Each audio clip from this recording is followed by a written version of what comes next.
You might be surprised to hear me say this. You probably are thinking, oh man, this is going to be just so depressing, so deflating. I'm going to feel even worse than I do already. I'm going to be hearing all these incendiary, false, preposterous allegations.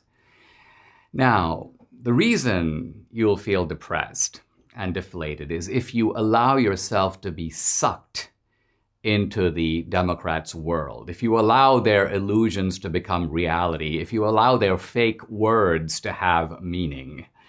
But don't do that. I want to urge you to think about what I'm going to call the anthropological perspective. The anthropological perspective is actually different than the engaged perspective. The engaged perspective is when you go into a world and you're in it and you can't get out of it. So whatever's happening in that world is going to affect you directly because you have no critical distance from it. Now, for me, the impeachment is like the circus. Now, when I was a kid, my grandfather used to take me to the circus, and it was fantastic. I loved it.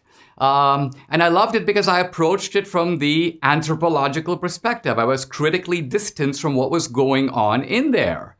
Not that it wasn't without danger. There were trapeze artists and they could fall.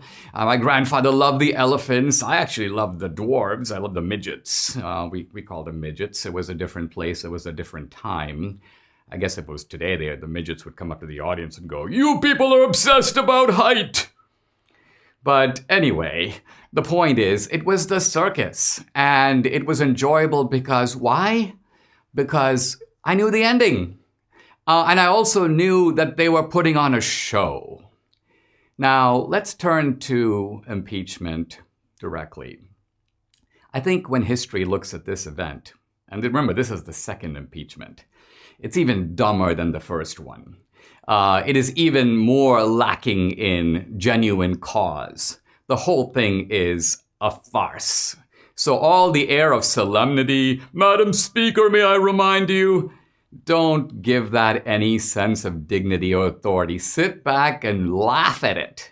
Laugh at it. That's the meaning of having this critical distance. I think when history, which has critical distance, history looks back at things. I mean, think about this. Do you remember the first impeachment?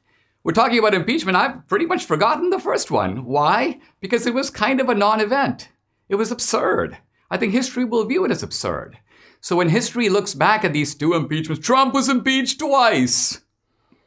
What history will see is that this was a vendetta. It reflects worse on the US Congress than it does on Trump. Why? Because it's like trying to pile on a guy who, in this case, didn't do these high crimes and misdemeanors. There will be an air of solemnity going on for several days. You'll hear people like, impeachment manager Eric Swalwell. Eric Swalwell, really? This guy is now being rehabilitated as an impeachment manager? Now you hear Swalwell put on a suave tone, but you got to get critical distance. And I'm going to do a kind of a little bit of parody here, but not a whole lot of parody, because when it comes to people like Swalwell, the line between parody and reality is pretty thin. So when I hear Swalwell talk, this is pretty much what I'm going to be hearing.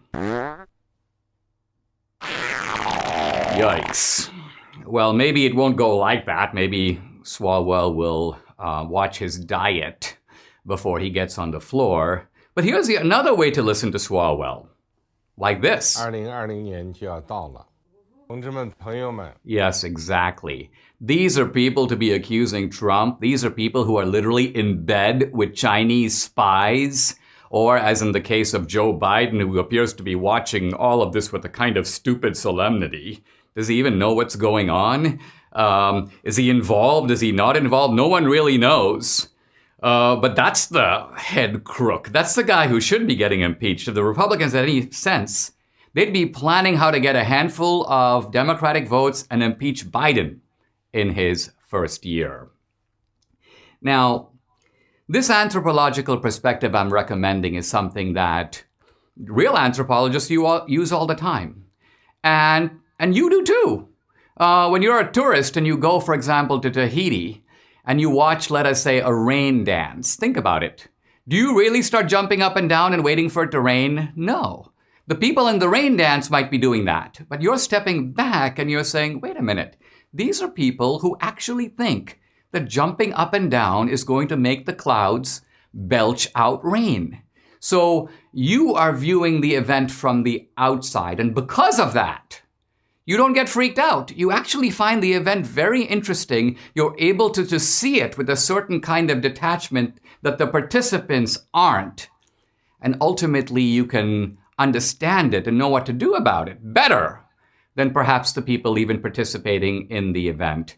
I feel that in my own work, my own books and articles, they're informed by this outsider perspective. Why? Because I came to America as an immigrant. I was able to see America from the outside. And even now, I try to see America always keeping this dual perspective. I'm on the inside, I see it from the inside, but I try also to see it from the outside.